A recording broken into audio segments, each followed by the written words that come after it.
Sure. This is great. Hey, I'm Bear from the internet. This is Daniel Salatin.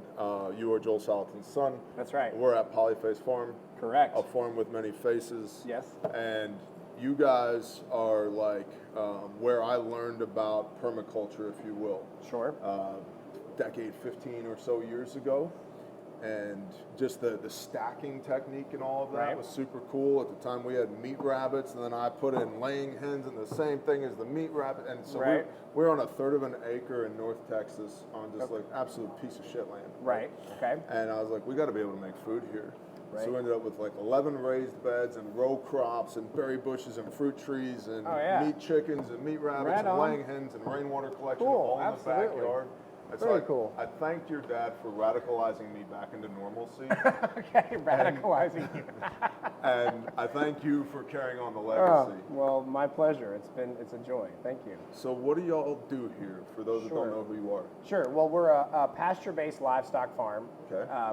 First and foremost, that focuses on education. So we want to be a for-profit farm. We don't take any government subsidies, things like that.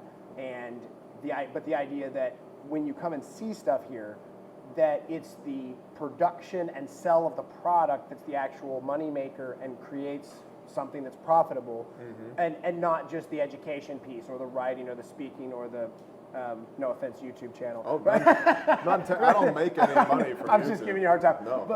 But you know what I'm saying. So the idea of so that when someone sees this and says, "Hey, can I duplicate this and make a life out of it?" The answer would be yes. Yep. It doesn't work for everybody. It doesn't work in every setting, but the principles carry over. So that's the thrust of it: is production agriculture focused on livestock, all of it being on pasture in some way. Again, omnivores, chickens, pigs, they're never going to get everything they get from grass, so they're going to have to get feed, they get grain, whatever, at the level we're producing. Right.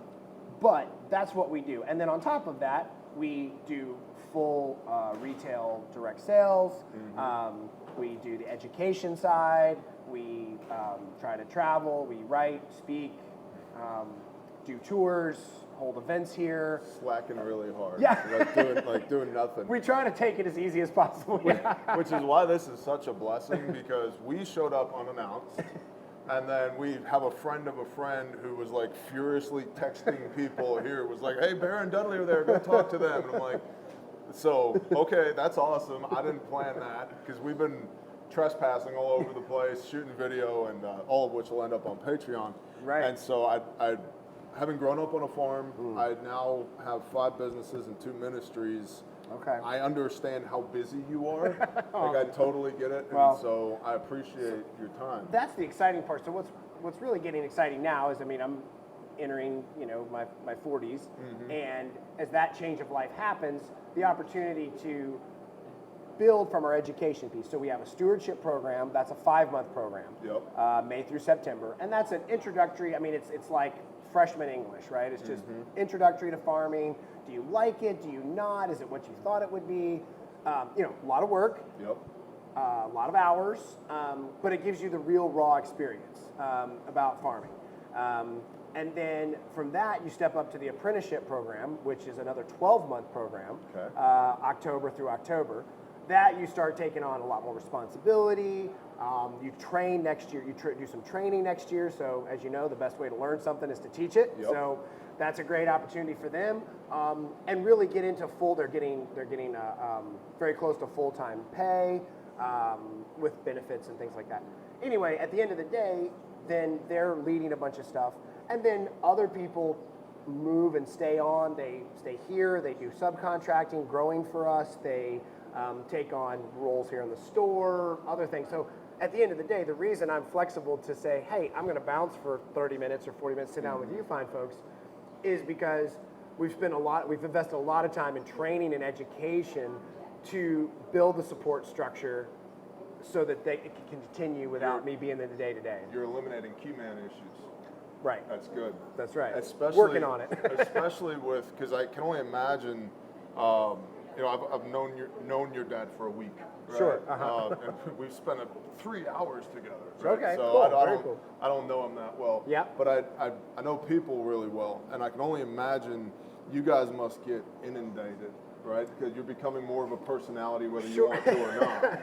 Yeah, it's definitely not something we started out to do from that perspective, but yeah, there is that involvement, and that's why we bring in other people to handle, you know, the customers in the store and the people that stop through. We do have that 24/7 open door policy, and you know, most of the time that's very unintrusive. It's not a problem. People have been very respectful. We really don't have a problem. Have you ever had weirdos show up? Other than you? No, I'm No, just I get kidding. No, for the most part, no. You get the occasional person, but most people are super respectful. I think it's the space. You know, like if I was like a Hollywood celebrity, you know, that's a totally different crowd that follows that group of people. Fortunately, right? Okay, but the group of people that is following you and folks like us are like trying to do the right thing. They're conscientious people. They're being responsible for their own actions. They're taking their future in their own hands, right? They're being self-reliant. And so they respect, I mean, even just the concept of like property rights. Most of them are very conservative leaning on the property rights thing. And so they're not just going to come and damage and cause problems. We came out here yesterday afternoon for like a quick 30-minute recon. Right. Because Dudley was like, maybe we could just show up and film. I was like, how about we go look around first so we don't get shot? Because like, I know open door policy can mean different things to different people. Let's go introduce ourselves, say hello, because you know, at our business, one of our businesses is Refuge Medical, and in Eastern Oklahoma, if you have the word medical in your name, everybody assumes you sell weed, which is funny because we make first aid kits. Okay. Like, hey man, what do you got? I have tourniquets. Okay. You know, and That's funny. So we I did hung not this realize huge that. banner up on the front of the building that says, "Go away, we don't sell weed." And then even more people just get like, "What do you sell?" You know. That's awesome. So we I love it. we get the occasional weirdo, but by and large, everybody's been pretty cool. Yeah, very similar here. You get, I mean, even off hours and stuff, you get the occasional person that comes late in the evening or on a Sunday or on a holiday, and those folks are just very like, hey, can I just take a picture and walk around for 5 minutes? Of course, you know, and if I'm napping on a Sunday, shoot, I don't even hear them. So that's cool. Yeah. So, question for you. Yes. You've been doing this essentially your whole life. Correct. Right, which is awesome.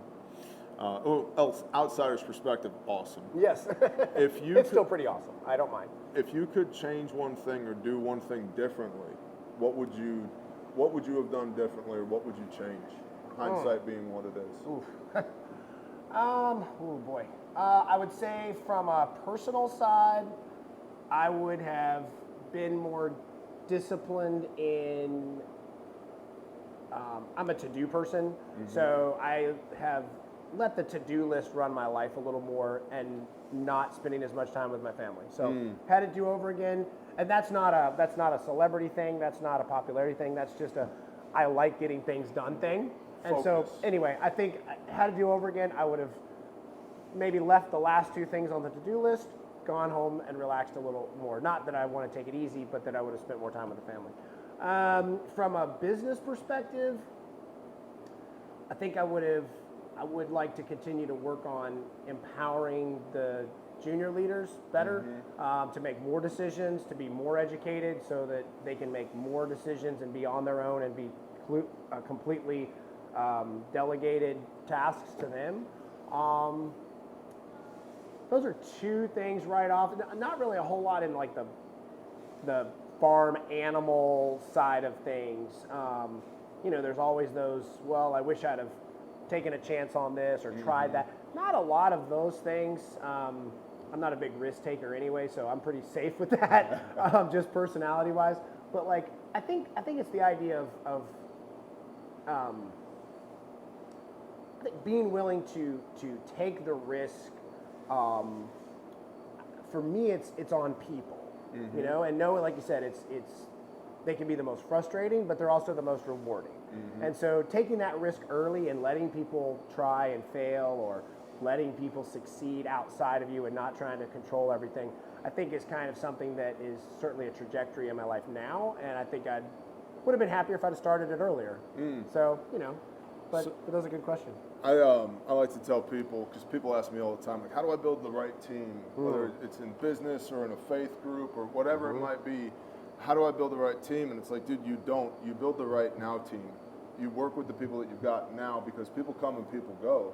That's true. I could leave here and get hit by a bus. Sure. Right? Absolutely. And then all the things that I touch every day, I don't want those things to have key man issues. I have a brother who said to me, just recently, we were in Montana doing a training, and as part of the class that we were in, he really hammered on this point. He said, nobody else can be a husband to your wife. Nobody else can be a father to your kids. That's true. So when it comes to focus, right, like the enterprise can hire another CEO. Sure. Right? Somebody else can talk with the freaking iPhone. Right. But when it comes to focus, where's my biggest key man issue? It's like inside of my house is my biggest key man issue. And if I abdicate that throne of responsibility, then what happens? And so same thing focus-wise, trying to get better at that and being more intentional with the time that I spend. Sure. Because I think we conflate quantity and quality. Sure. If you spend a whole bunch of bad time with somebody, it's not nearly as good as if you spend a little bit of good time with somebody. Sure.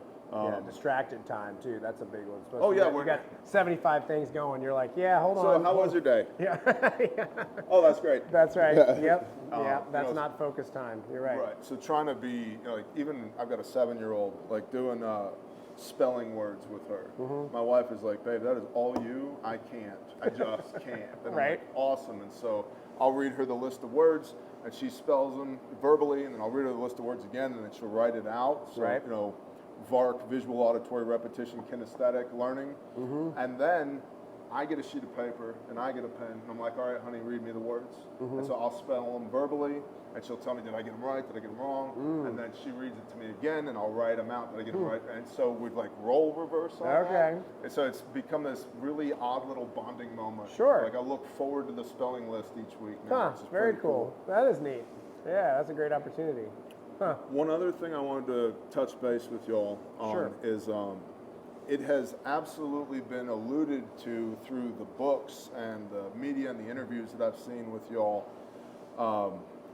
But I'm not aware of if there's ever been a conversation around how has your faith impacted what you guys do here in the way that you do it?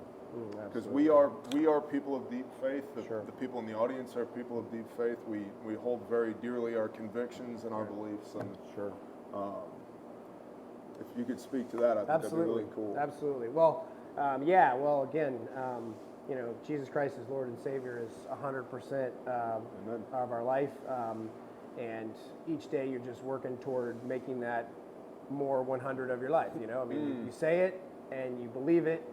And then how much you actually walk that out becomes the real challenge each day, and actually showing Christ to every person that you walk into or run into in your day is the struggle. The faith is not different, the trust and the belief is not different, but the actual implementation of that is a daily struggle, or something that you do. You die daily, right? So, that being said, certainly our desire, how does that shape my day, or how does that shape our world, our business, our view? Certainly it means that we know that our life is finite and we're not going to be here very long, and we can only do a certain amount, so we do what we can. We know that both the land, the business, the animals, the money, the people are not ours. That's certainly a big governing thing, and knowing that whether it becomes someone else's in the hit by a bus concept, or whether it goes back to Him as our Lord and Savior, that it ultimately is not ours. And so that's a great concept, knowing that we are truly stewards and we're here for a certain amount of time, and given a task and a role, knowing that we are given talents and gifts to then multiply, to use, to further not only the gospel, but to increase the value of His kingdom in real ways. So that all governs kind of the philosophy, but then on top of that, realize that He has order and steps and guidelines for every part of our life. It's not just on Sunday. It's not just when we read the Bible. It's everything. And so people come here and are like, oh, what y'all have done is so amazing, it's so earth-shattering. Like, well, no, it's not really. You just look at the principles that he laid out, whether it be through creation, through cycles of things, and just follow those. It's not anything. Knowing that it is of infinite and intelligent design, not by chance, gives you a very different perspective on. And then when you couple that with, he wants you to do, he has a way to do everything that honors him. So you say, okay, well, if that's the case, then all right, how does his creation fertilize itself? How does it manage itself? How does it take care of itself? So those are the kind of things that are then make you ask the right question, right? And so instead of doing the idea of, oh, well, I can just do whatever I want. I can buy whatever I want in a bag. I can ship things in from overseas. I can do whatever to take care of things. I can go to a grocery store and buy whatever I want. No, it's actually, these are the systems he's put in place. This is how he wants things done. And he's given us a way to do it and showing us how to do it.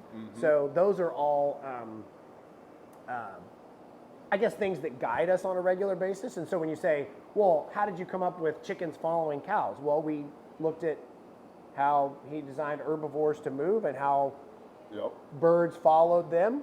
And we just put that in a domesticated and land ownership principle, and said, okay, here's how we can make this work, in a small scale. And so I tell people, like, when we do a tour, we're trying to mimic migration, but it gets hard when we have land ownership, right? So we can't migrate from Maine to Florida, right? And that's okay.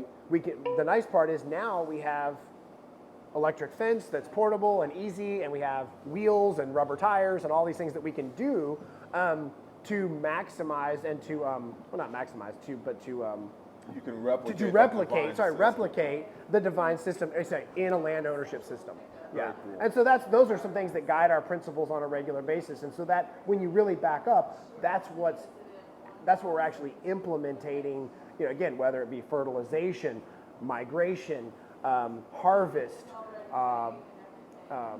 balance of open land, water, forest, wildlife habitat, all of those things that go into making an ecosystem successful. But again, looking at it through the prism of a incredible, intelligent, loving, and merciful creator. Amen. I found once I got sheep, I understood a lot of parables a lot better. I'm like, man, these things are stupid. Wait a minute. He told us that we are these. And I'm like, yeah, I get it, right? And it's like, not a compliment. Yeah. It's like, why do you keep jumping out of the fence?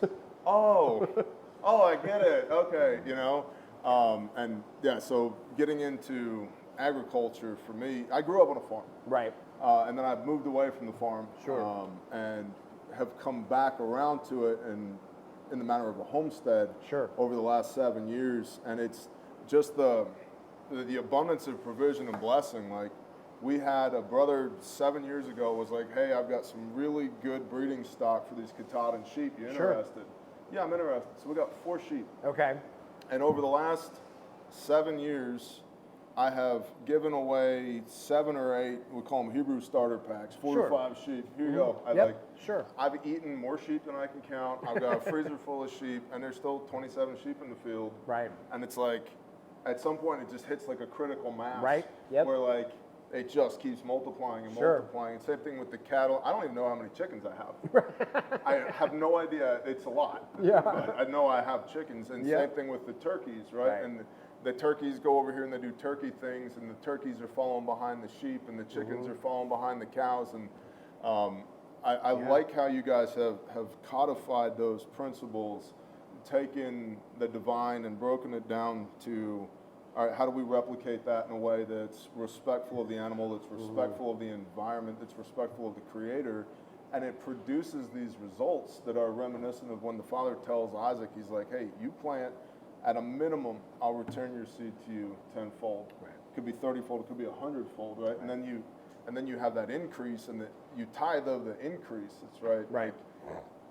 Yeah, I don't know. The whole thing to me is just amazing. Sure. And one of the things that I think, as an outsider looking in, I've always had deep respect for Polyface, but I thought it was something other than what it is. Almost like it was this unattainable thing. Like, how could a normal person ever get there? Right. And then I rolled up, and I'm looking, and I'm like, this looks like very similar to what I grew up on. Right. The difference is the intentionality. Okay. Right? Sure. Because like just my first business was cutting timber in upstate New York. Okay. And so I'm looking at the wood stove, and I'm looking at the pile of wood, and I'm looking at the sawmill, then I'm looking at the chipper. You got a Vermeer 1800, I have a Vermeer BC 2000. Oh, wow, So there we go. I'm very familiar with that thing right there. And then I'm looking at the pole barn that y'all built that it's in. Right. And just the framing and everything. I'm like, gosh dang, man, this is beautiful. Oh, thank you. It's beautiful in the simplicity and how centralized everything is, and how the fields kind of go out like spokes on a wheel from here. Right? Sure. So infrastructure's here, and then it moves Yep. out from there. Yep. It's just it's a beautiful thing that you've done, and I know that there's been decades of blood, sweat, and tears that have been poured into it. Of course. But it's not unattainable for the average Absolutely. person. Of course not. You know? Of course not. No, that's well said. And yeah, a lot of things you said there, resonate. For me, it's like, yeah, the agrarian lifestyle. I realize it's not for everyone, but to experience it and to truly understand it, certainly does bring out those biblical metaphors so much better. I mean, I no offense to anyone watching, but the idea of, I do chuckle at times when I go to some city churches and there's a young, fresh out of seminary, also skinny jean wearing pastor, and he's trying to understand this whole like sheep shepherd relationship thing, and you're going, I don't think you've ever seen a sheep. and to just watch, even, I mean, with you, I'm sure you've experienced this, my son raised sheep for a while here, and that's kind of what got us into sheep. And he's doing some other stuff now, so someone else is doing them. But the idea of, watching him taking his flock of sheep and being able to call them from anywhere, and then following him from literally one side of the farm to the other, just through the open field. And anyone else trying to do that, and they just look at him like, what are you doing? Yeah. Like, why are you? My pregnant wife just did that yesterday with our flock. Right, and she can do it She fine. just opens the gate, calls the sheep, and they have come, they understand the Gallagher fence, right? Then they open the fence, walk from here over there, good to go. And it's like, it's that simple if you let it be. Yeah. And really there's a portion in, I believe it's the Gospel of Luke, where after the death, burial, and resurrection of Messiah, he's looking at Peter, who had denied him 3 times. That's right, yep. And he asks him 3 times, Peter, do you love me? Yep, that's right. And he says, yes, Master, I love you. Yep. Feed my lambs. That's right. Peter, Feed do you the love sheep. me? That's Well, right. he That's says, right. feed my lambs, Yep. shepherd my flock, feed my sheep. That's right. And when I first heard that, I was like, got it, the principle of 3, blah, blah, blah. And then I got sheep. And I'm like, okay, well, there's a difference between lambs and sheep, right? The lambs are on the milk. Milk is thin but high energy, right? Sure. But a grown sheep can't survive on the milk. Right. If I take a lamb and I give it grain or hay, it'll bloat and die. Right. Because it's not ready for the meat. Right. So how you feed a lamb is different than how you feed a sheep. That's right. And the flock is the whole, all of it. The little ones through the juveniles to the adults to the elderly. Right. And feeding the flock and shepherding the flock is looking out for the whole being of this entire system of this family, this community of sheep. Right. And so there's nuance to that people don't understand until they've had some sheep living in their front yard for a while. Right. That's right. Yeah. Well, and you also said, then the other point that you talked about there is just how we try to bring everything together and have it be, that the waste stream of one item become the in stream of the next item. Absolutely. And whether that be, clearing land and for cows or pigs or chickens or whatever, and letting that be the starting off point for the logs and the sawmill and the building and the construction, and the tops becoming the firewood, and and then the other tops becoming the chips and the base and the carbon base and stuff that we're able to use. When you put all that together, then it really creates. Then it just solidifies that everything is connected, nothing is on its own, and that we all have that role to play and we're all connected. So I think it's great. And being observant, right? It's like the first pasture that we put our sheep in had cedar trees in them. And cedar trees, my brother Oki calls them the Oklahoma abomination. Right. They're everywhere. They are, And they get so much pollen that you're going to die. Sure. Oklahoma tries to kill everybody who moves there in the first year, and if you make it the second year, you're cool. Okay. And so I'm watching my sheep who are well fed, well watered, there's nothing wrong with them. I'm watching them peel the bark off the cedar trees. I'm like, I wonder what that's about. Well, it turns out it's a natural dewormer. And so then we had got into this project where we had to clear about 30 to 50 cedar trees. Okay. And my wife was like, save the cedars, I want to use them for timber. I want to use them for logs. Sure. Sounds great. You know how I peel cedar logs? You just put them in. Drop them in the sheep. Drop them in the sheep. It's way better than a draw knife and all those knots and all of that. I'm like, boom, let the sheep, and respect the sheepness of the sheep. Right, you know? sure. But it only comes from dwell time on the land and watching the way things work. And I think that's beautiful the way you said that, is that the waste stream of one operation becomes the input stream on the next operation. And I think that conceptually is something that people don't grasp. Right. And the simplicity of that. Sure. Right? Like your firewood's 40 yards from the mill, which is 20 yards from the hoop house full of chips, which is 40 yards from the pole barn, Right. which is 50 yards from where you butcher, and there's Sure. chickens in that hoop house right there. Right. Right. And Yeah. just that. Yep. So That's right. kudos, man. Thank you. Thank you. I appreciate you very much. Our pleasure. It was great to meet Great to you. see what you're doing. Thank you for coming out, and we appreciate everybody being a part. And it's great to see people realizing that there's more to just success and fulfilled life and whatever than buying it. And as you said, realizing that there's no such thing as a way. Like, you don't just throw things away. There's no away. And in nature, there's a purpose for every single thing, and everything cycles back. So, well, thank you all for stopping by. Awesome, really brother. appreciate it. Blessings Bless in you. your travels. Thank you. Yep, Thanks my so pleasure. much, Daniel.